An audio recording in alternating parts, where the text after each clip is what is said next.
Video நம்ம என்ன பார்க்க போகிறோம்னா 4th CPL மேட்ச் 2024 இந்த மேட்ச் மட்டுமே நம்மளோட டைமிங்க்கு நடக்குது. இதுக்கப்புறம் ஒரு 4 மேட்சஸ் வந்து இந்த டைமிங்க்கு செட் ஆகும்.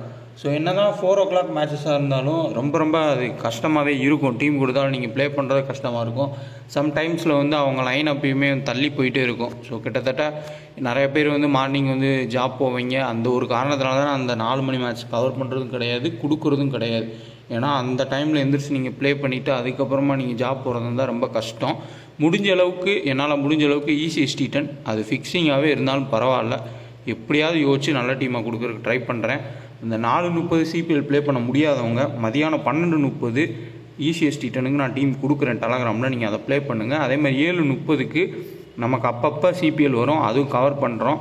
அதே மாதிரி பேலன்ஸ் இருக்கக்கூடிய T20 பிளாஸ்ட் ஒரு 4 மேட்ச் இருக்குது. அந்த மேட்ச் வந்து நைட்டு 10 மணி 9 மணிக்கு இருக்கும்.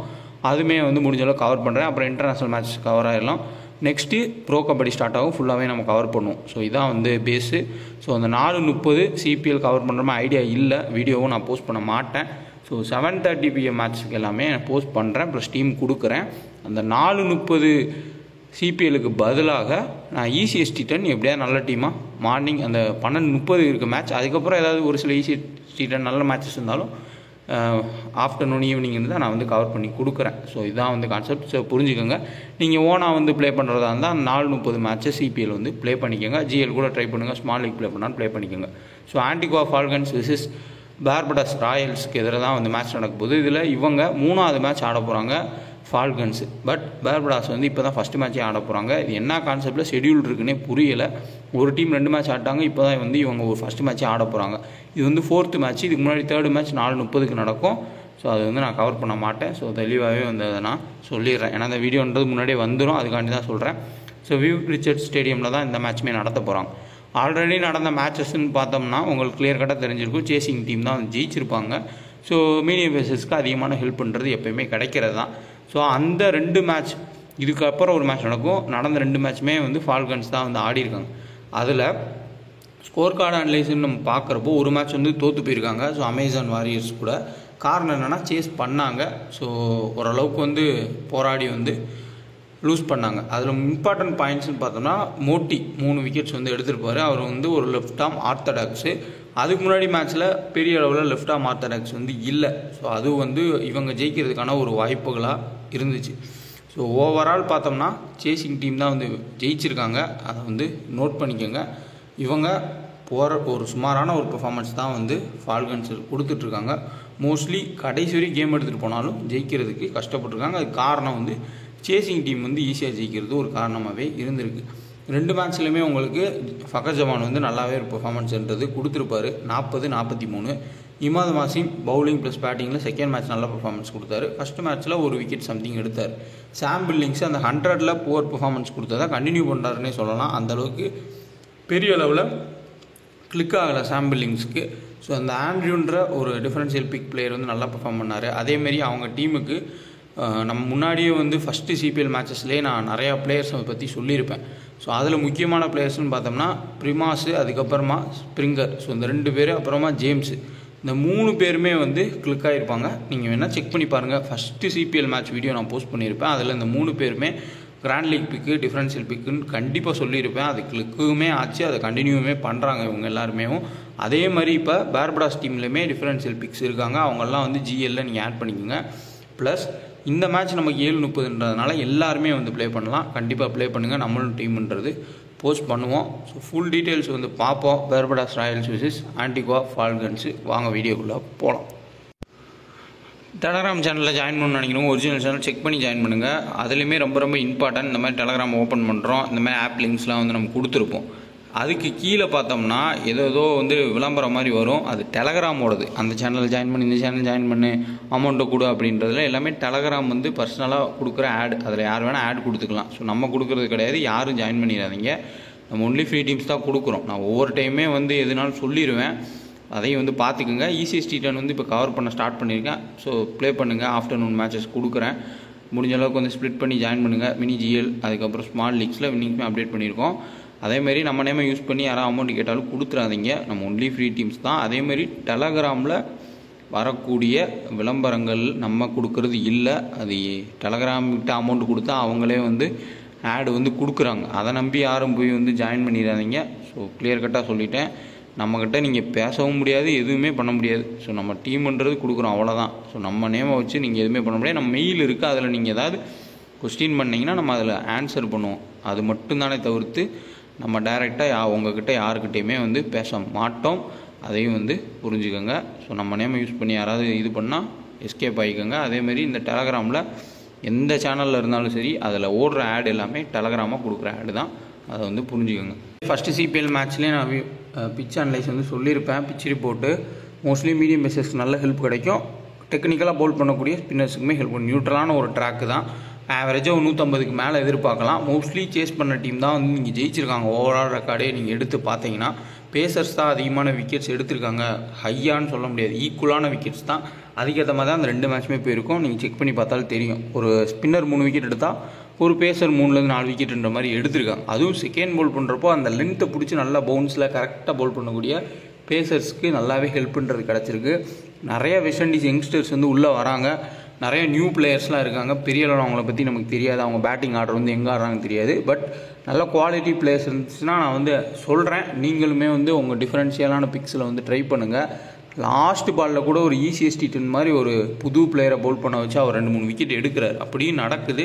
அவரெல்லாம் பார்த்தோம்னா ஒரு 5% 6% கிட்ட தான் வந்து பிக்கே பண்ணியிருப்பாங்க. அப்படி தான் வந்து டிஃபரன்ஷியல் பிக்காகவுமே இருக்குது. அதை வந்து நம்ம யூஸ் பண்ணிக்கிறது நல்ல ஒரு சான்ஸாகவே இருக்கும். இப்போ நம்ம ஃபுல் டீம் அனலைஸ்ன்னு பார்த்தோம்னா உங்களுக்கு முன்னாடி தெரிஞ்சிருக்கும். பிரண்டன் கிங் வந்து இன்ஜுரினால் போனதுனால இப்போ பிஷப்ன்ற பிளேயரை ட்ரை பண்ணுறாங்க. அதில் ஒரு மேட்ச்சில் வந்து ரொம்ப மோசமான ஒரு பேட்டிங்கில் ஆண்ட்ரிக் நாக்கியா எதிராக அவுட் ஆகிருப்பார். இன்னொரு மேட்ச்சில் வந்து ரன் அவுட் தான். ஓரளவுக்கு டிஃபரன்ஷியல் பிக்காக நம்ம வந்து இவரை பார்க்கலாம். ரொம்ப லோ பர்சன்டேஜ் பிக்கு. ஏன்னா ஒரு பிளேயர் தொடர்ச்சியாக ஃப்ளாப் ஆகிறாருன்னா, ஒரு யங்ஸ்டர் பெரிய அளவில் நேம் தெரியாத ஒரு பிளேயர் தொடர்ச்சியாக ஃப்ளாப் ஆனால் அவர் எல்லாருமே ட்ராப் பண்ணுவாங்க. நீங்கள் அந்த இடத்துல அவரை கிராண்ட் லீக்கில் ஆட் பண்ணி ஒரு ஹை ரிஸ்க்கு ட்ரை பண்ணீங்க அப்படின்னா, சப்போஸ் ஒரு 20 பாலுக்கு ஒரு 50 ரன் அடிச்சிட்டா கூட பெரிய ஒரு உங்களுக்கு டிஃபரன்ஷியலான ஒரு ஆப்ஷனாகவுமே இருக்கும். நீங்கள் ட்ரை பண்ணி பார்க்கலாம். பகர் ஜவான் 2 மேட்ச் வந்து தொடர்ச்சியாக ஆடிருக்கார். ஸோ இனிஷியல்லே வந்து அட்டாக் பண்ணுறாரு. பட் இவங்க சைடு வந்து பவுலிங்கில் ஜேசன் ஹோல்டரு ஓரளவு கட்டர்ஸ் போடக்கூடிய ஒரு பவுலர். தீக்ஷனாவை வச்சு ஸ்டார்ட் பண்ணாங்கன்னா அவருமே வந்து ஹை ரிஸ்க்காக வந்து லெஃப்ட் ஹேண்டர்ஸுக்கு எதிராக இருப்பார். மேபி 2 மேட்ச் கிளிக்கான பகர் ஜவான் ஃப்ளாப் ஆவார்னு நீங்கள் நினச்சிங்கன்னா அந்த இடத்துல ஸ்டெப்பாக நீங்கள் ட்ரை பண்ணலாம். லோ பர்சன்டேஜ் பிளேயராகவே இருப்பார். அதேமாதிரி ஜேம்ஸ். ஸோ ஜேம்ஸ் வந்து ஒரு டிஃபரன்ஷியலான பிக்கு. நான் வந்து இனிஷியலாக ஃபஸ்ட் மேட்ச்சில் சொல்லியிருப்பேன் பவுலிங்க்கு நல்ல யூஸ்ஃபுல்லான பிளேயர்னு. ஆனால் அவரை வந்து பேட்டிங்க்குமே வந்து பயன்படுத்துகிறாங்க. பேட்டிங்லையுமே வந்தோடனே பேட்டை வீசுகிறாரு. கண்டிப்பாக கிளிக்குமே ஆகுது. சாம் பில்லிங்ஸ்னு விக்கெட் கீப்பர் எல்லோரும் யோசிக்கிறாங்க. பட் சாம் பில்லிங் சேசிங்கில் மோஸ்ட்லி ட்ரை பண்ணி பார்க்கலாம். ஃபஸ்ட் பேட்டிங்கில் அவர் ஓவரால் வந்து ஃப்ளாப் ஆனது தான் நம்ம அதிகமாகவே பார்த்துருக்கோம். அதேமாதிரி ஆண்ட்ரியூ பொறுத்தவரைய கிடைச்ச சான்ஸை வந்து நல்லாவே பயன்படுத்தி ஹிட் பண்ணதையும் நம்ம வந்து பார்த்தோம். ஸோ 2 மேட்சுமே ஓரளவுக்கு ஃபஸ்ட் மேட்ச் நல்லா ஆனார். செகண்ட் மேட்ச் ஆவரேஜாக வந்து பெர்ஃபார்மன்ஸ்ன்றது கொடுத்துருந்தார். ஸோ ஓவரால் எல்லோரும் பார்க்க போகிறது ஃபேபின் ஆலன், இமாது வசீம், அதுக்கப்புறம் முகமது அமீர், க்ரீனு, ஸ்ப்ரிங்கர், இப்படி தான் வந்து யோசிக்க போகிறாங்க. இவங்கள தான் வந்து மோஸ்ட்லி எடுக்கிறதுக்கான வாய்ப்புகள்ன்றதுமே இருக்கும். இதில் நம்ம டிஃபரன்ஷியல் ஆப்ஷன்ஸாக நம்ம பார்த்தோம்னா கண்டிப்பாக பிஷப்பை ஹை ரிஸ்க்காக ட்ரை பண்ணலாம். ஆண்ட்ரியூ, நெக்ஸ்ட்டு பார்த்தோம்னா ஜேம்ஸு, அதுக்கப்புறமா இங்கே ப்ரிமாஸ். ஸோ இவங்கெல்லாமே ஹை ரிஸ்க்கான டிஃபரன்ஷியல் ஆப்ஷன். இப்போது கிறிஸ் க்ரீன் வந்து ஒரு மேட்ச் விக்கெட் எடுத்து இன்னொரு மேட்ச் விக்கெட் எடுக்காமல் அடுத்த மேட்ச்சில் விக்கெட் எடுக்காமல் போயிட்டார் அப்படின்னா மேபி ஜேம்ஸ் வேணால் ட்ரை பண்ணி பாருங்கள். ஏன்னா அவர் பேட்டிங்கும் ப்ளஸ் ஆஃப் ஸ்பின்னும் பவுல் பண்ணக்கூடிய ஒரு பிளேயர். டாப்பில் இந்த 2 பேர் வந்து லெஃப்ட் ஹேண்டர்ஸு, வேர்ல்டு கிளாஸ் ஓப்பனர்ஸ்னே சொல்லலாம். ஆத்தனேஸுமே ஒரு பெட்டரான ஒரு பிளேயர் தான். நல்லாவே வந்து ஆடுவார். அதுக்கப்புறம் வெள்ளலகை இருக்கார். மோஸ்ட்லி கிறிஸ் க்ரீனை ஓப்பனிங்லேயே வந்து பவுல் பண்ண வைக்கலாம். அதிலே வந்து அவர் விக்கெட் எடுத்தால் தான் மேபி பவர் பிளேயில் நல்லா பேட்டிங்க்கு சாதகமாக இருக்குது அப்படின்னா கிறிஸ் க்ரீன் விக்கெட்லெஸ்ஸாக போகலாம். அப்படி விக்கெட்லெஸ்ஸாக போனால் அவருக்கு நீங்கள் ரீப்ளேஸ் பண்ணால் ரிஸ்க்காக வந்து நீங்கள் ஜேம்ஸை ட்ரை பண்ணலாம். பேட்டிங்கும் டாப் ஆர்டரில் வருவார். சும்மா தூக்கி போட்டு ஒரு விக்கெட் எடுத்தாலும் நல்ல ஒரு ஆப்ஷனாக இருக்கும். ஸ்ப்ரிங்கர் ஃபஸ்ட் ஆர் செகண்ட் ரொம்ப இம்பார்ட்டன்ட். இதில் கண்டிப்பாக இந்த ப்ரிமர்ஸ்ன்ற பிளேயர் வந்து ஃபஸ்ட்டு பவுல் பண்ணால் டெத்தில் போடுறதுக்கான சான்ஸ் ஹையாகவே இருக்கும். ஸ்ப்ரிங்கர் செகண்ட் பவுல் பண்ணுற விக்கெட் எடுக்கிறாரு, ஃபஸ்ட் பவுல் விக்கெட் எடுக்கிறாரு. பட் இந்த ப்ரிமர்ஸ்ன்ற பிளேயரை டெத்தில் தான் பயன்படுத்துவாங்க. லாஸ்ட் மேட்ச்மே அமீரை லாஸ்ட் ஓவர் பவுல் பண்ண சான்ஸ் கொடுத்தாங்க. பட் பார்த்தோம்னா 16 ரன் கிட்ட வந்து அடிக்க விட்டு லூஸ் ஆனதையும் பார்த்தோம். ஸோ மேபி ப்ரிமர்ஸ் வந்து டெத்தில் வந்து பவுல் பண்ண வாய்ப்பு அதிகம். ஃபஸ்ட்டு பவுல் பண்ணால் நீங்கள் ப்ரிமர்ஸை ஒரு கேப்டன்ஸ் கப்னா கூட ட்ரை பண்ணி பாருங்கள். டிஃபரன்ஷியல் பிக்கு பேட்டிங் வந்தாலும் 20 ரன் வந்து ஆட முடியும். ஒரு டீசனான ஒரு ஆப்ஷனும் கூட. ஏன்னா அமீர் பவர் பிளேயில் பவுல் பண்ணாலுமே அங்கே டிகாக்கு ஆத்தனைஸ் 2 பேர் இருக்காங்க, 2 பேருமே லெஃப்ட் ஹேண்டர், கொஞ்சம் கம்ஃபர்டபுளாக ஆடுறதுக்கான வாய்ப்புகள்ன்றது இருக்கும். அதேமாதிரி டெத்தில் பவுல் பண்ணி மோஸ்ட்லி விக்கெட் எடுக்கலாம், மினிமம் ஒரு விக்கெட் எடுத்துருவார். அதேமாதிரி இமாது வாசிமா பவர் பிளேயில் யூஸ் பண்ண மாட்டாங்க, ஃபேபின் ஆலன் யூஸ் பண்ணுறது கஷ்டம். ஏன்னா 2 லெஃப்ட் ஹேண்டர்ஸ் வரப்போ ஸ்டார்டிங்கில் இமாது வாசிமோட அந்த பவர் பிளே ஓவர்ஸை கொண்டு போகிறது கஷ்டமாக இருக்கும். மிடில் அடுத்தடுத்து ஃபுல்லாக ரைட் ஹேண்டர்ஸ் வரப்போ இமாது வாசிம் பவுல் பண்ணுவார். இமாது வாசிம் டெத்தில் பவுல் பண்ணாலும் பவுல் பண்ணலாம். அதேமாதிரி ப்ரிமாஸ் டெத்தில் பவுல் பண்ணுறதுக்கான வாய்ப்புகளும் அதிகம். ஓவரால் பெஸ்ட்டு கேப்டன் சாய்ஸ்னு பார்த்தா ஃபஸ்ட் பவுல் பண்ணால் நீங்கள் ப்ரிமாஸ் ட்ரை பண்ணி பாருங்கள். பட் சேஃபஸ்ட் ஆப்ஷன்னா உங்களுக்கு ஸ்ப்ரிங்கர், அதுக்கப்புறமா இமாது வாசிம், இவங்கெல்லாம் வந்து ஒரு டீசரான ஆப்ஷன்ஸ். ஏன்னா கண்டினியூவாக விக்கெட் எடுக்கிறாரு. இமாது வாசிம் பொறுத்தவரை பேட்டிங் ப்ளஸ் பவுலிங் உங்களுக்கு ஆப்ஷன் இருக்குது, ஃபேபின் Alan batting plus bowling option இருக்குது. ஸோ இவங்க ட்ரை பண்ணிக்கோங்க. மற்றவங்கள கிராண்ட் லீக்ஸில் வேணால் நீங்கள் ஆட் பண்ணிக்கலாம். பட் ஹை ரிஸ்க்காக கேப்டன் ட்ரை பண்ணுறது கொஞ்சம் கஷ்டமாக இருக்கும். ஸோ கிறிஸ் கிரீனு இந்த டாப் லெஃப்ட் ஹேண்டர்ஸ் வீசலாம், அதுக்கப்புறம் ஃபுல்லாக ரைட் ஹேண்டர்ஸ் தான் வருவாங்க. பட் பேட்டிங்குமே நல்ல ஃபார்மில் தான் இருக்கார். ரிஸ்க் எடுக்கிறவங்க ஜேம்ஸ் வேணால் எடுத்துக்கோங்க. சேஃபான ஆப்ஷன்ஸ் வந்து கிறிஸ் கிரீன் போகிறது பெட்ரு. இந்த சைடில் உங்களுக்கு டிஃபரன்ஷியல் பிக்குன்னு பார்த்தோம்னா கர்ன்வெல். ஸோ ரீசெண்ட் டைம்ஸில் பெரிய அளவில் மேட்ச் ஆடி நம்ம பார்க்கல, பட் நல்லா பேட்டை வீசுவார். இருந்தாலும் குவாலிட்டி பவுலர்ஸ்க்கு எதிராக கஷ்டப்படுறத பார்க்கலாம். மேபி உங்களில் யாராவது ஒரு ஆள் வந்து ஒன் டவுன் வந்தாங்க அப்படின்னா கர்ன்வெல் வந்து ஆடலாம். அப்படி ஆடினார்னா உங்களுக்கு அமீருக்கு எதிராக தடுமாறதுக்கான சான்ஸ் வந்து இருக்கும். இந்த சைடில் உங்களுக்கு லெஃப்ட் ஹேண்டர்ஸுக்கு எதிராக வீசுறதுக்கு தீக்ஸ்னா இருக்கிறதுனால கர்ன்வெலோட பவுலிங் வந்து எந்த அளவுக்கு வந்து அவர் பவுல் பண்ணுவார்ன்றது கிளாரிட்டி கிடையாது. எப்படி வந்து பவுல் பண்ண வைக்க போகிறாங்க, 4 ஓவர்ஸ் பவுல் பண்ண வைக்க போகிறாங்களா அப்படின்னு. சப்போஸ் டாப் ஆர்டர் ஃபுல்லாக ஏர்லி அவுட் ஆகுது அப்படின்னா இந்த ப்ரூக்ஸ்ன்ற பிளேயர் ஆனால் ட்ரை பண்ணி பாருங்கள். ஸோ கொஞ்ச நாட்களுக்கு முன்னாடி ஒன் டே எல்லா டீம்ஸ்லையுமே இருந்தார். ஒரு நல்ல ஸ்டெடி பிளேயர், விக்கெட்ஸ் போச்சுன்னா கேம் எடுத்துகிட்டு போகக்கூடிய ஒரு பிளேயர். டாப்பில் விக்கெட் போகுன்ற ஆங்கிளில் யோசிச்சிங்கன்னா ப்ரூக்ஸை ஹை ரிஸ்க்காக ட்ரை பண்ணுங்கள், ஒரு ட்ரம் கார்ட் பிக்காக இருப்பார். Safest option holder. எப்படினாலும் பேட்டிங்லேயும் நல்லா ஆடிடுவார், பவுலிங்லுமே ஃபஸ்ட் பவுல் பண்ணால் டெத்தில் போட்டு மினிமம் விக்கெட்ஸ் எடுக்கிறதுக்கு வாய்ப்புகள் இருக்கும்.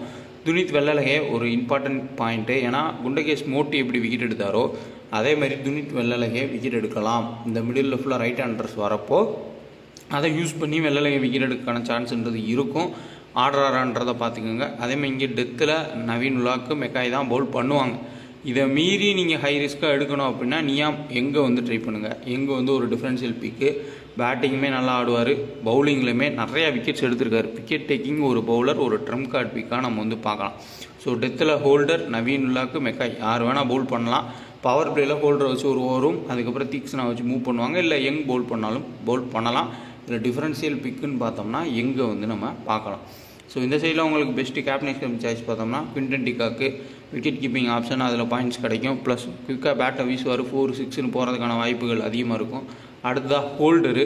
அதேமாதிரி ஃபஸ்ட்டு பவுல் பண்ணால் இவங்க யார் டெத்தில் பவுல் பண்ணுவாங்கன்றது தெரியல. நவீன் உல்லாக்கு, மெக்காய், அதுக்கப்புறம் ஹோல்டரில். ஸோ அதனால் இந்த 2 பேரும் சேஃபாகவும். இந்த சைடில் உங்களுக்கு இமாது வாசிம், ஃபேபின் ஆலன், ஸ்ப்ரிங்கர் இவங்களை வந்து சேஃப் ஆப்ஷன்ஸாக நம்ம வந்து பார்த்துக்கலாம். ரிஸ்க் எடுக்கிறவங்க கிராண்ட் லீக்ஸில் நீங்கள் ட்ரை பண்ணோம்னா ஒரு ஆத்தனைஸ், அதுக்கப்புறமா ஒரு ஃபக்கர் ஜமான். நெக்ஸ்ட்டு பார்த்தோம்னா உங்களுக்கு ஹை ரிஸ்க்காக ஃபஸ்ட்டு பவுல் பண்ணால் ப்ரிமாஸ் ட்ரை பண்ணுங்கள். அதேமாதிரி இங்கே ஃபஸ்ட் பவுல் பண்ணால் நவீன் உல்லாக்கோ இல்லை மெக்காயோ ட்ரை பண்ணுங்கள். டிஃபரன்ஷியல் பிக்காக துனித் வெள்ளலகேவை பிக் பண்ணிக்கோங்க. கிராண்ட் லீக்கில் லோ பர்சன்டேஜ் பிக்ஸில் ப்ரூக்ஸு, அதுக்கப்புறம் ஜேம்ஸு, இந்த மாதிரி பிளேயர்ஸை, ஆண்ட்ரியூ பிளேயர்ஸை வந்து ட்ரை பண்ணலாம். டாப் ஆர்டர் பிக்குக்கு பதிலாக. இல்லை பிஷப்பை நீங்கள் ஃபக்கர் ஜமான் வேணான்னு நினச்சிங்கன்னா ஒரு ரிஸ்க்காக ட்ரை பண்ணி பாருங்கள். அதேமாதிரி ப்ரூக்ஸும் ஹை ரிஸ்க்கான ஒரு ஆப்ஷன் தான். இதில் ரோமன் பவல். ஸோ ரொம்ப குவாலிட்டியாக போடக்கூடிய ஒரு ஸ்பின்னர் பவுல் பண்ணால் மட்டும்தான் வந்து அவர் அவுட்டாக இருக்க வாய்ப்புகள் அதிகம். அது ஒரு லெக் ஸ்பின்னர், ஒரு ரிஸ்ட் ஸ்பின்னர், குல்தீப் அதை மாதிரி போடுறவங்க அவருக்கு அவுட்டாக தான் நம்ம பார்த்துருக்கோம். மோஸ்ட்லி ஓரளவுக்கு லெஃப்ட் ஆஃப் ஸ்பின்லாம் வந்து ஆடக்கூடிய ஒரு பிளேயர் தான். சேசிங்கில் கண்டிப்பாக ட்ரை பண்ணி பார்க்கலாம். கேமை எடுத்துகிட்டு போவார். பட் ஆனால் அடித்தா தான் அவுட்டானா ஆகலாம். என்ன ஒரு ப்ளஸ் ரோமன் பவுல்ட்னா, சப்போஸ் 5 பவுலர் தான் இருக்காங்க, இன்னொரு பவுலர் போடணும் அப்படின்னா ரோமன் பவுல் சும்மா வந்து கை சுற்றி பவுல் பண்ணி விக்கெட் எடுத்துகிட்டு போகிறதுக்கும் சான்ஸ் இருக்கும். ஏன்னா சிபிஎல் மாதிரி இதில் அவர் பவுல் பண்ணுறதுக்கும் வாய்ப்புகள் இருக்கும். ஸோ அதனால் ஒரு சேஃபஸ்ட் ஆப்ஷனாக நீங்கள் அவரை பார்க்கலாம். மற்றபடி ஒன் சைட் டீம் வேணுன்னா இப்போ பார்படாஸ் ராயல் சேசிங் வராங்கன்னா டிகா காத்தனேஸை கேப்டனைஸ் கேப்டனாக போட்டு கூட அவங்களோட மொத்த பவுலர்ஸ் எடுத்து கேப்டனைஸ் கேப்டன் கொடுக்கலாம். ஏன்னா உங்களுக்கு ஃபால்கன்ஸை பார்க்குறப்போ பார்படாஸ் வந்து ரொம்ப ஒரு ஸ்ட்ராங்கான ஒரு டீமாக தான் தெரியுறாங்க. ஸோ அதனால் அவங்களுக்கு ஃபேவராக வேணாலும் நீங்கள் செட் பண்ணிக்கோங்க. முடிஞ்ச அளவுக்கு நல்ல டீம்ஸாக க்ரியேட் பண்ணி ப்ளே பண்ணுங்கள். ஃபேப்ரோன் ஆப்பு இன்ஸ்டால் பண்ணிக்கோங்க. கண்டிப்பாக ஸ்மால் லீக்லாம் பெஸ்ட்டாக இருக்கும். எல்லா ஆப்ஸையும் கம்பேர் பண்ணுறப்போ வின்னிங் நிறையா இருக்கும். மோஸ்ட்லி நான் வந்து ப்ளே பண்ணி எல்லா வின்னிங்ஸுமே டெலகிராமில் அப்டேட் பண்ணுவேன். டெலகிராமே முன்னாடி ஷோ பண்ணியிருப்பேன், ஜாயின் பண்ணிக்கோங்க. அதில் வாட்ஸ்அப் நம்ம லிங்க்குமே கொடுத்துருப்போம். ஒரு சேஃப்டிக்கு வேணால் வாட்ஸ்அப்லேயும் ஜாயின் பண்ணிக்கோங்க, அதுலேயுமே இருக்காங்க. ஸோ கண்டிப்பாக இன்ஸ்டால் பண்ணிங்க. 2K டெக்குன்னு ரெஃபரோட பயன்படுத்திக்கோங்க. நல்ல வின்னிங்ஸ்ன்றது கிடைக்கும். டீமுன்னு பார்த்தோம்னா இதான் வந்து சேஃபஸ்ட்டு டீமு. ஸ்ப்ரிங்கர், வெள்ளலகே, அதுக்கப்புறமா Green, Fakhar Zaman, Athanaze, de Kock, Naveen ul Haq, Fabian Allen, McCoy. So vice captain Imad Wasim, அதுக்கப்புறமா ஹோல்டரு 2 பேருமே சேஃபஸ்ட் ஆப்ஷன்ஸ் தான். குபேரா ஃபேண்டசி ஆப்பு ஜஸ்ட் ஒரு பிளேயரை நீங்கள் செலக்ட் பண்ணி ப்ளே பண்ணலாம். 2K ஃபேண்டசின் ரெஃபரோட பயன்படுத்திக்கோங்க. டிஸ்கிரிப்ஷன்மே லிங்க் இருக்குது, கிளிக் பண்ணி இன்ஸ்டால் பண்ணிக்கோங்க. ஸோ நெக்ஸ்ட் டீம் பார்த்தோம்னா லோ பர்சன்டேஜ் ஒரு ட்ரம் கார்டு பிக்ஸ். ஸோ ரொம்ப லோ பர்சன்டேஜான ஒரு பிக் ப்ரிமாஸ், அதுக்கப்புறமா ஜேம்ஸ், கர்ன்வெல், ரோமன் பவல், ஆண்ட்ரியூ, இந்த மாதிரி ட்ரம் கார்டு பிக்ஸை ஃபுல்லாக பிக் பண்ணியிருக்கேன். லோயஸ்ட் பர்சன்டேஜ் பிக்கு ஒரு 4 பேர்த்தை ஆட் பண்ணி கரெக்டான கேப்டன் ஸ்கின் கொடுத்தாலே க்ளோஸாக போகிறதுக்கான வாய்ப்புகள்ன்றது இருக்கும். கொஞ்சம் யோசிங்க, டிஃபரன்ஷியல் பிக்கை ட்ரை பண்ணுங்கள். சிபிஎல் ஒரு டிஃப்ரெண்ட்டான ஒரு டோர்னமெண்ட், வித்தியாசமாக போகும், பார்க்கலாம். 7:30 மேட்ச்ன்றப்போ நம்ம எல்லாருமே ப்ளே பண்ணுவாங்க, காம்படிஷன் ஹெவியாக இருக்கும். நல்ல டிஃபரன்ஷியலாக யோசிச்சு கிராண்ட் லீக் ட்ரை பண்ணிங்கன்னா வின் பண்ணுறதுக்கான சான்ஸ்ன்றது இருக்கும். வீடியோ தான் லைக் பண்ணுங்கள், ஷேர் பண்ணுங்கள். மறக்காமல் கரெக்டான டெலகிராம் பார்த்து ஜாயின் பண்ணிக்கோங்க. டிஸ்கிரிப்ஷனில் லிங்க் இருக்குது.